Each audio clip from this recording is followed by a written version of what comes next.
네, 다시 한번 이 자리까지 나오신 모든 분들을 진심으로 환영합니다. 올해 우리 교회는 자라가는 교회라는 그 표 아래에서 우리 교회가 믿음 가운데서 좀 더 성장해 나가고 성숙되어져 가기를 원하며, 또 그런 성장과 성숙이라는 것이 어떤 표나 말로 끝나는 것이 아니라 어떤 우리 교회의 구체적인 모습으로 나타나게 되기를 소원하고, 또 그렇게 해 나갈 수 있기를 우리가 힘써 가야 한다는 주제 아래서 계속적으로 말씀을 살펴가고 있습니다. 교회는 자라가야 하고 그 자라가는 모습들이 나타나야 됩니다.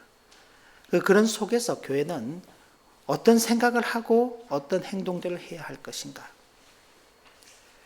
교회 그러면은 교회가 너무 사회운동 쪽으로 생각을 하기 쉽습니다. 특히 요즘 이 시대 속에서 교회를 향해서 교회가 너무 부자다, 교회 건물이 너무 크고 교회가 너무 사람들이 많이 모이고 교회가 가진 것이 많으니 그 가진 것을 사회를 위해서, 사람들 위해서 내놓아라.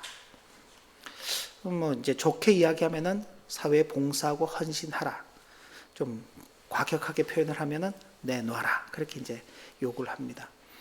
그런 이제 사회적 요구가 크고, 또 교회가 이제 교회로서의 어떤 행동들에 대해서 그걸 가치 판단을 잘 하지 못하게 될 때 나타나게 되는 교회의 부조리한 모습들이 또 있습니다. 교회 안에서 일어난 다양한 불상스러운 일들 때문에 교회가 사회의 지탄을 받다 보니까 그걸 면피하기 위해서 우리 교회는 이렇게 한다, 혹은 교회는 이런 행동들을 한다, 그러면서 사회에 이제 기부하고 또 헌신하고 봉사하는 그런 것들을 자랑으로 삼게 되는 그런 일들도 많습니다. 근데 교회의 본질은 그렇지 않다는 것을 지난 시간에 말씀드렸습니다. 교회가 분명하게 생각해야 할 것은 우리 가운데 있는 믿음이 어떤 것인가인 것입니다. 우리는 예수 그리스도와의 관계 속에서 바른 신앙의 고백을 할 수 있어야 된다. 예수 그리스도와의 관계가 없다면 우리는 아무리 그 예수 그리스도를 믿는다고 말해도 그것이 헛된 믿음일 수 있다. 나의 죄를 대속하시기 위해서 오신 그 주님, 그 주님에 대한 진정한 고백이 있어야 하는 것입니다. 그리고 왜 그런 주님이 우리에게 필요하느냐? 우리는 바로 죄인이기 때문에 그렇다. 그런데 그 죄라는 것이 어떤 도덕적, 윤리적 죄의 차원이 아니라, 지난 시간에도 말씀드렸던 것처럼 죄라는 것은 하나님께서 그 말씀하신 그 내용에 따라서 순종함에 있어서 부족하거나 혹은 그 순종함을 어기는 것이 죄라 그랬습니다. 도덕적으로 윤리적으로 어떤 나쁜 행동을 한 것이 죄가 아니라 하나님의 말씀에 순종함에 있어서 부족함이나 어기는 것. 이 부족함과 어기는 것은 행동으로 드러나지 않을 수도 있는 것입니다. 마음속으로도 얼마든지 하나님의 말씀에 대해서 부정하고 부인하고 심지어 그것을 어기기까지 하는 것입니다. 그 죄는요, 이미 마음속에서 자리 잡고 있는 것이죠. 그러니까 이런 죄의 본질을 잘 알아야 하는 것입니다. 그렇기 때문에 우리에게는 대속이 필요하다. 근데 우리가 대속을 원하지 않았죠. 우리는 주님을 오해하고 심지어 주님을 비방하기까지 했습니다. 그러나 그 주님이 우리를 대신해서 이 땅에 오셔서 대속의 제물이 되어주셨죠.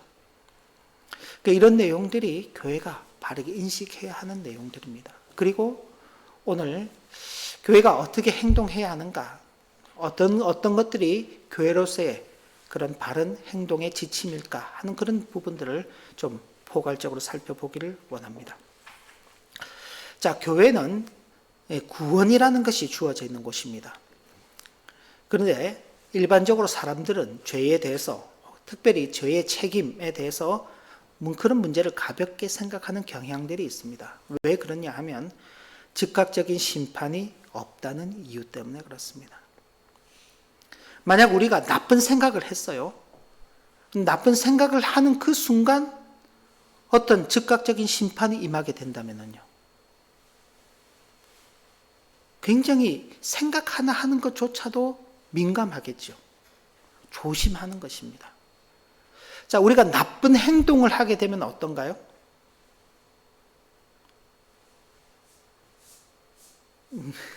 나쁜 행동을 하면 어떤가요? 여러분 이제 차를 운전하시는 분이 차 운전하고 가시다가 기분 나쁘다고 막 옆에 다른 차들 막 이렇게 부딪히고 그러면 어떻게 됩니까? 바로 경찰이 딱 출동해서 제재를 받고 체포를 당하고 벌을 받게 되잖아요. 그러니까 이런 즉각적인 어떤 행동에 대한 그 결과가들이 나타나게 될 때는 사람이 조심하는 겁니다. 그죠? 근데 하나님께서 하시는 심판이요. 때로는 우리에게 즉각적으로 나타나지 않는 경우들이 많습니다. 우리 자신들만 보더라도 그러잖아요. 우리가 한 주간을 살면서 하나님의 말씀에 따라서 얼마나 순종하고 살았는가? 혹시 하나님의 말씀을 어긴 것은 없는가? 돌아보면 그 완벽하게 지켰다고 보기 힘들죠. 그런데도 불구하고 하나님께서 어떤 즉각적인 심판을 내게 허락하신 것이 혹시 느끼셨나요? 아니면 별일 없으셨나요? 대부분은 별일 없이 지나갑니다. 그러다 보니 거기에 무감각해지는 것입니다. 이 세상에서 일어나는 다양한 일들, 오늘 우리 집사님께서도 기도하시는 중에 온 세계를 위해서 기도하시면서 다양한 분쟁, 다툼, 미움. 왜 그런 일들이 발생하느냐? 죄의 권세 아래에 사람들이 매여 있기 때문에 그런 것입니다.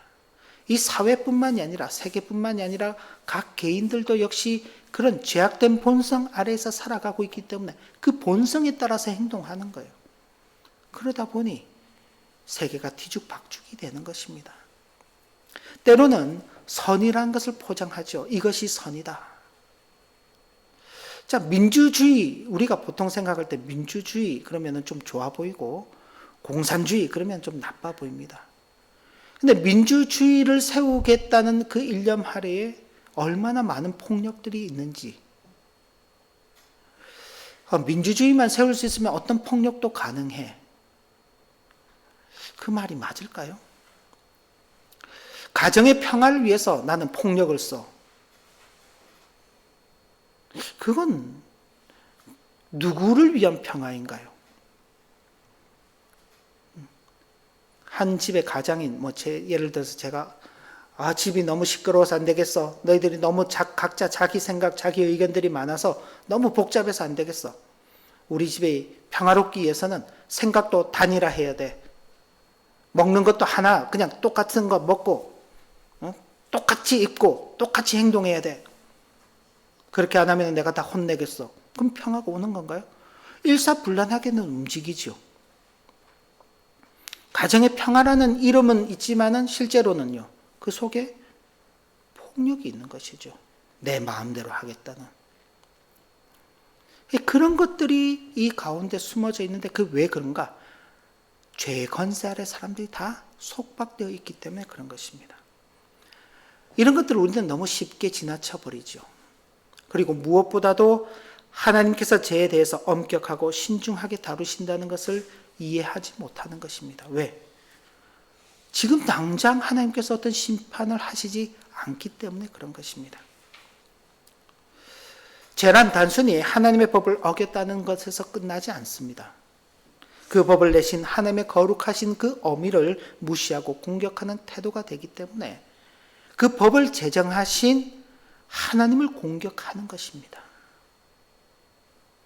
죄는 그렇게 무서운 것입니다. 하나님을 공격하는 것입니다. 그러니 하나님께서 당장 그 죄에 대해서 심판을 하시지 않지만은 그러나 그 사람이 살아가는 일생의 그 기간 동안 그 죄로 인해서 고생하며 수고하게 하시는 것입니다. 가장 대표적인 게 아담이 하나님의 말씀에 불순종함으로 말미암아 어떤 처벌을 받았나요? 크게는 아담이 죽을 것이라는 그 심판의 말씀이 그에게 임하였습니다. 그러나 그 심판의 날까지는 아직 시간이 있죠. 생을 살아가는 날 동안 땀을 흘려 수고하지 않으면 땅이 소산을 내지 못하는 것입니다. 인생이 이 땅 가운데서 살아가면서 노동을 하고 살아가는 것, 수고를 하지 않으면 어떤 결과를 얻을 수 없다는 것 자체가 바로 그 죄의 결과요. 그 죄 가운데서 살아가고 있다는 것을 스스로 증명하는 것입니다. 만약 그런 일이 없었더라면요. 에덴 동산에서 하나님께서 베푸시는 그 은택 가운데에서 그런 수고 없이 살고 있었겠죠. 그러니까 인생이 그런 다양한 어려움 가운데서 우여곡절을 겪고 살아가는 것 자체가 바로 그 죄로 인한 것입니다. 하나님의 심판 중에 있는 것이죠. 그걸 민감하게 깨닫는 사람은 매 순간순간마다 자신을 돌아보고 하나님 앞에서 자기 자신을 살피면서 늘 조심해서 살아가는 것입니다. 그러나 그게 무감각한 사람들은 뭐 인생이 다 그런 거지 뭐. 그런 중에 자기가 조금이라도 더 편할 수 있으면 남의 것을 얼마든지 빼앗고 남을 속이고 그런 악한 삶을 살아가는 것입니다. 그러나 분명한 것은 그가 생을 살아가는 날 동안 그것이 복이라고 여겨질지 모르지만은 반드시 하나님의 심판이 임하게 될 것인데 그 죽음과 함께 임하게 되는 것입니다. 이런 포괄적인 내용들은 우리가 지금 읽어가고 있는 말씀 일기 본문인 이사야서에서 아주 잘 나타나고 있는 것입니다. 하나님께서는 당신의 의를 조금이라도 굽히시거나 양보하시는 분이 아니십니다. 우리가 분명하게 잊지 말아야 하는 것은 하나님께서는 그 공의대로 세상을 다스리는 데 있어서 조금도 양보하시거나 굽히지 않으신다는 그런 사실입니다. 그래서 사랑하는 독생자까지 이 땅 가운데서 그 무서운 형벌을 받게 하심으로써 우리의 그 죄를 대속하게 하신 것입니다. 죄를 얼마나 싫어하시고 미워하시면은 그 죄값을 치르는데 인생들로서는 죄값을 치를 수 없기 때문에 당신의 아들을 통해서 그 죄값을 치러야 하시는 것입니다. 하나님이시니까 말로 퉁치실 수 있잖아요. 그잖아요. 그런데 하나님이시기 때문에 그걸 말로 하지 않고 자기 자신을 대속의 제물로 내어주시는 것입니다. 그리고 그 대가에 의해서 우리는 제3을 받은 것이죠. 우리는 어마어마한 빚을 지고 사는 존재일 것입니다. 내 생명을 생명으로 대받은 사람입니다. 내 죄에 대해서 내 생명으로 갚아야 되는데 내 생명으로 갚아도 죄의 문제는 해결이 안 돼요. 사람이 자기가 죽으면 자기 죄 문제가 해결되는 게 아니에요. 죽으면 죄값으로 죽는 것이지 죄의 문제가 해결이 되지 않는 것입니다. 죄의 문제는 여전히 남아있죠. 그래서 그 다음 기다리는 것이 무엇입니까? 영원한 형벌이 기다리고 있는 것입니다. 우리는 이 놀라운 사랑을 받고 있는 것이죠. 그래서 성경은 우리가 오늘 읽은 본문의 말씀을 보면 앞부분에 이렇게 기록되어 있죠. 같이 한번 16절 17절 말씀 다시 한번 읽어볼까요? 하나님이 세상을 이처럼 사랑하사 독생자를 주셨으니 이는 그를 믿는 자마다 멸망하지 않고 영생을 얻게 하려 하심이라. 하나님이 그 아들을 세상에 보내신 것은 세상을 심판하려 하심이 아니요 그로 말미암아 세상이 구원을 받게 하려 하심이라. 하나님이 세상을 이처럼 사랑한다는 것은요, 우리는 보내셨다는 것만 생각하죠. 근데 이 내용을 기록하고 있는 이 요한은요, 예수님이 이 땅에 오신 것만 지금 보고 이 내용을 기록하고 있는 건가요? 아닙니다. 예수님께서 오셨을 때 사도 요한이 이걸 기록한 게 아닙니다. 예수님께서 십자가에 못 박혀 죽으시고 난 후에 적어도 20, 30년이 지난 후 주님께서 이 땅에 오셔서 그의 공생의 기간을 지나시고 그가 십자가에 죽으시고 부활하시고 하늘로 오르신 그 이후에 모든 역사를 보고 난 다음 이 내용을 기록하면서 하나님이 세상을 이처럼 사랑하사라고 표현을 한 겁니다. 근데 그 이처럼이라는 것은요, 예수 그리스도의 십자가의 죽음까지 다 포함하고 있는 것입니다. 그리고 주님께서 하늘로 올라가시면서 다시 오시겠다고 약속하신 그 말씀도 포함하고 있는 것입니다. 참으로 놀라운 하나님의 그 구원하심에 대해서 고백하고 있는 것입니다. 바로 교회는 이런 구원의 놀라운 그런 어떤 보물, 선물을 받은 곳입니다. 그러나 교회와는 다른 것이 있죠. 우리가 여기서 이제 대부분 요절 말씀으로 이 말씀을 많이 기억한단 말이에요. 그죠? 요한복음 3장 16절. 그래서 이 말씀을 외우는데 성경 말씀이 거기에서 끝나지 않아요. 그와 대조되는 세상에 대한 말씀도 기록되어 있다는 것입니다. 세상에는 뭐가 주어졌느냐? 교회는 구원이 주어졌지만 세상에는 심판이 주어졌다는 겁니다. 그리고 그 증거가 있다고 성경은 기록하고 있습니다. 18절 말씀을 보면 그를 믿는 자는 심판을 받지 아니하는 것이다. 그런데 믿지 아니하는 자는 하나님의 독생자의 이름을 믿지 아니함으로 벌써 심판을 받은 것이니라. 성부 하나님께서 그의 아들을 통하여서 이루시는 그 구원과 함께 죄인들에 대한 심판이 동시에 임하였다는 것을 선언하고 있는 것입니다. 자, 우리는 이미 구원받았습니다. 그죠? 우리의 구원은 앞으로 구원받을지도 모르는 것을 구원받을 것이라는 어떤 기대를 가지고 지금 신앙생활을 열심히 해봐야지. 내가 열심히 하다 보면은 구원을 받을 수도 있을 거야. 그래, 구원받기를 그렇게 원해. 그래서 신앙생활 하는 게 아니잖아요. 저와 여러분들은 이미 구원을 받은 자로서 이 신앙생활을 하는 것입니다. 그렇다면 심판은요? 저렇게 살다 보면 언젠가 심판받을 거야.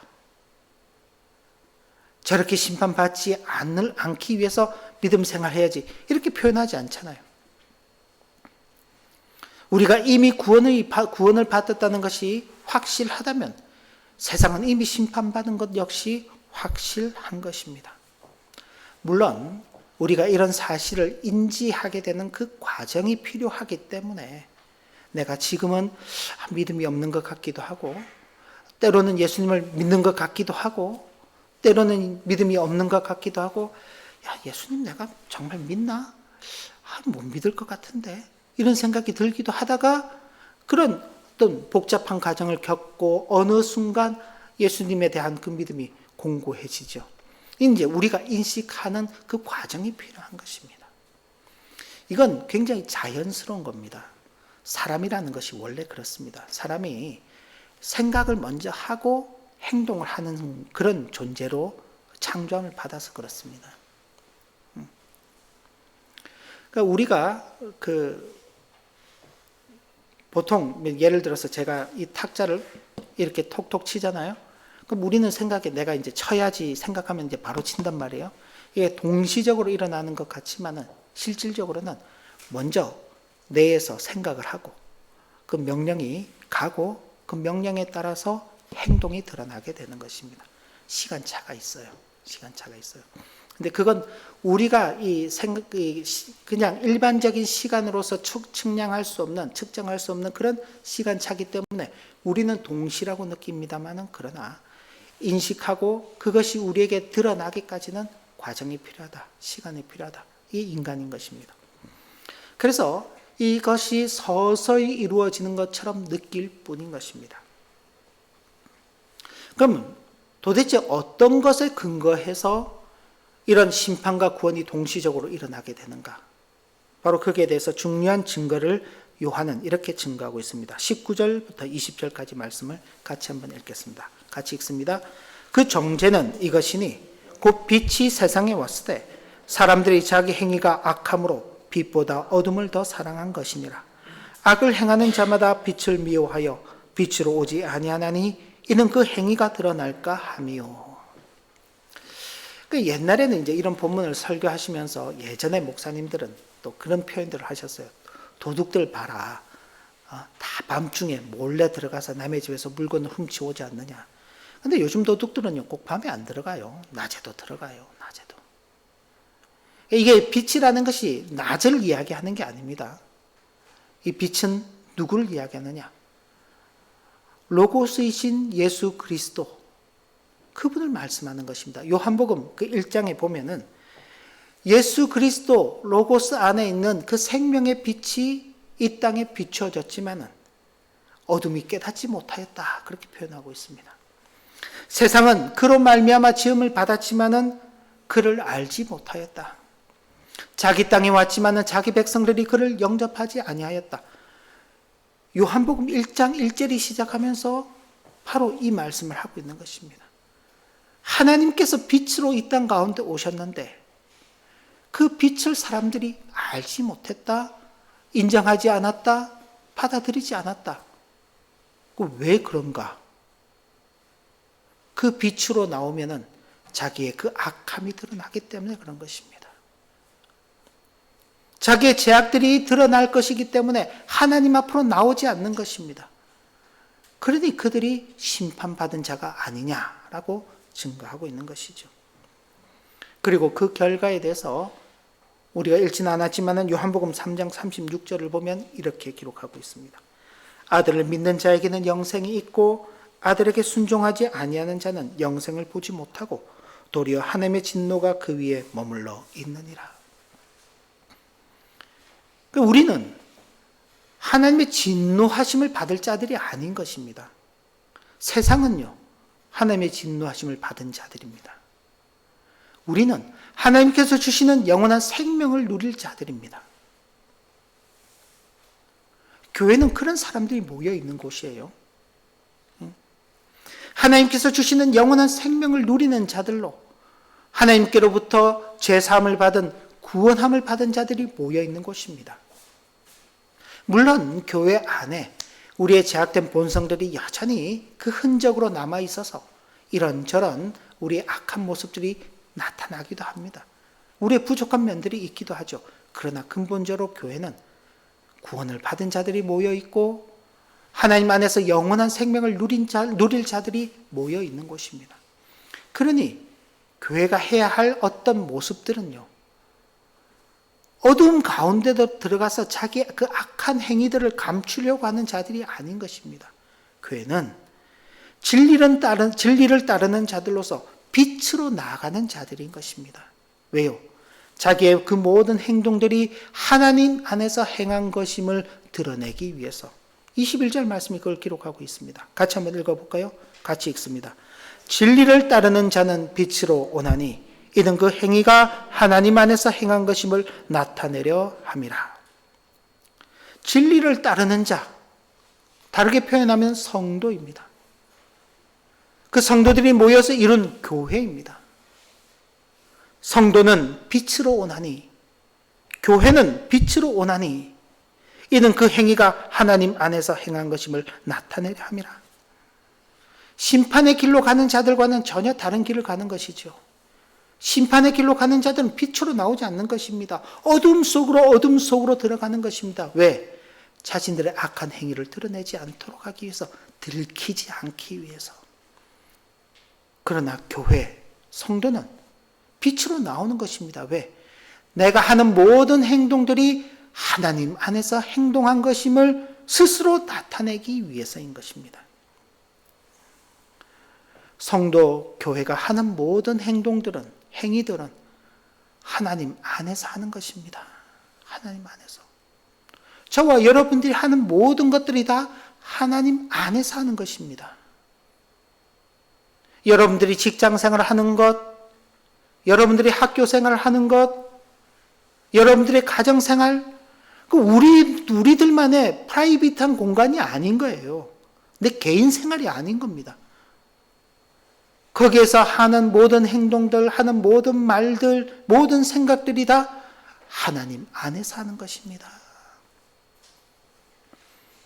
그래서 종교개혁의 중요한 어떤 그 표어가 있죠. 하나님 앞에서 코람데오. 들어보셨죠? 코람데오. 하나님 앞에서.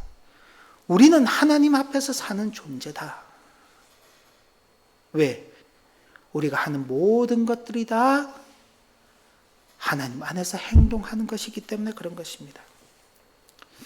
우리가 하는 무슨 일이든지 하나님 안에서, 달리 표현하면 하나님의 말씀에 따라 성취하거나 실행했다면요, 우리는 그 행위를 숨기려고 애쓸 이유가 없는 것입니다. 그잖아요. 우리가 어렸을 때 혹은 우리의 자녀들이 부모님께서 야 이렇게 했으면 좋겠다, 좀 이런 거 이렇게 좀 해주면 좋겠다라고 부탁하고 그렇게 말했을 때 내가 그 말씀을 그대로 따라서 했어요. 그럼 어떻게 하나요? 나가죠. 부모님 앞에 나가서 엄마 아빠가 이렇게 하라고 한 건 내가 이렇게 했어요, 잘했지요, 그렇게 이야기하죠.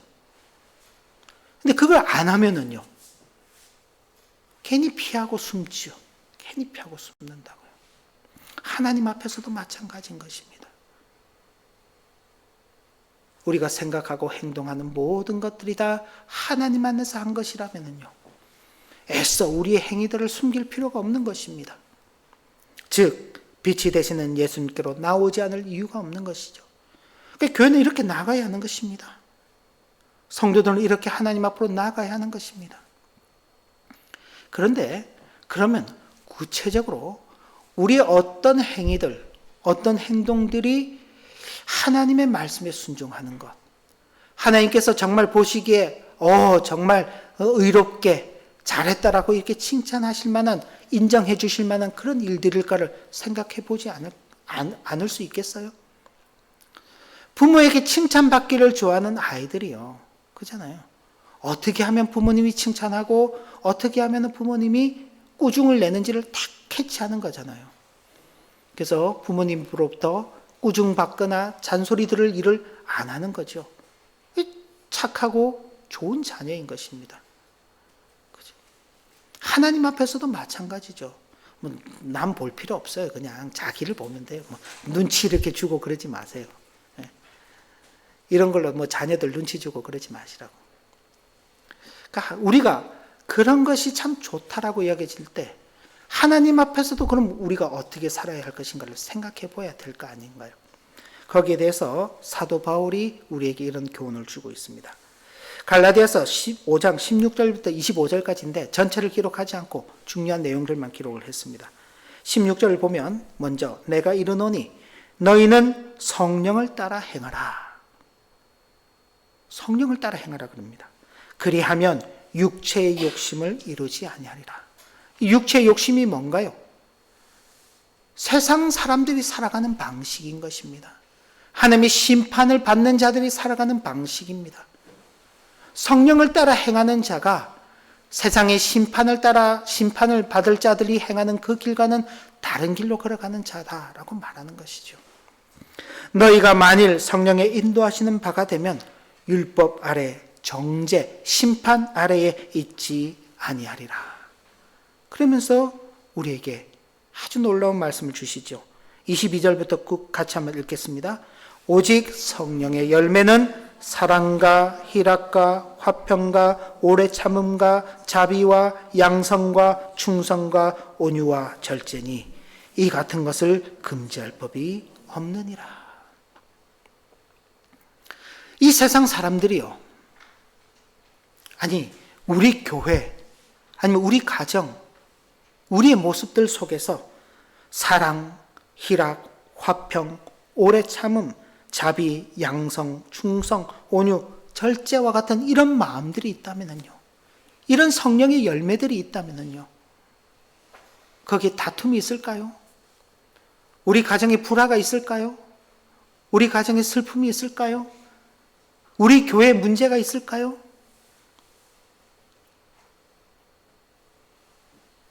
없죠. 이 세상 사람들이 이런 마음을 가지고 산다면요,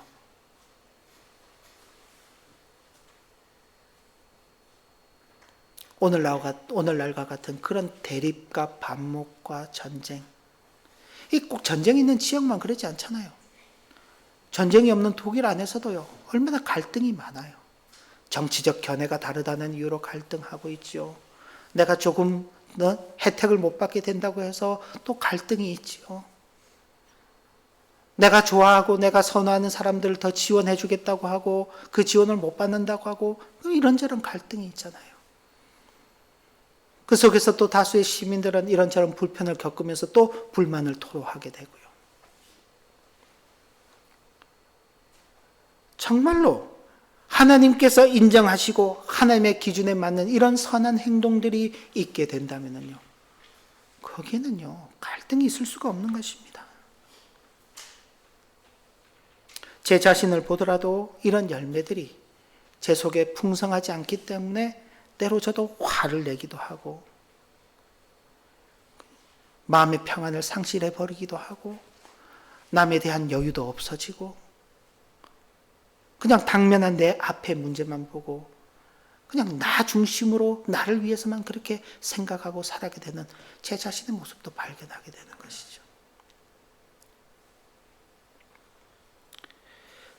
만일 우리가 성령으로 살면 또한 성령으로 행할 것이니라. 교회, 성도들은 바로 이런 모습 가운데 살아가야 하는 것입니다. 왜냐? 성령을 따라 행하는 자가 진리를 따르는 자요, 성령을 따라 행하는 것만이 하나님 안에서 행하는 것임을 성경이 우리에게 증거하고 있기 때문에 그런 것입니다. 교회의 자기 행동, 교회가 스스로 판단하고 어떤 행위들을 해나갈 때 가장 우선적인 것은 하나님 안에서 행하는 것인가? 이것이 진리를 따르는 자로서 행하는 것인가에 대한 가치 판단 기준을 두어야 하는 것입니다. 우리 하나교회는 이런 인식 가운데 이렇게 진리를 따르는 교회로서, 진리를 따르는 성도로서 하나님 안에서 하나님께서 기뻐하시고 인정해 주실 만한 그런 아름다운 열매들을 풍성하게 맺어가는 은혜가 있어야 할 것입니다.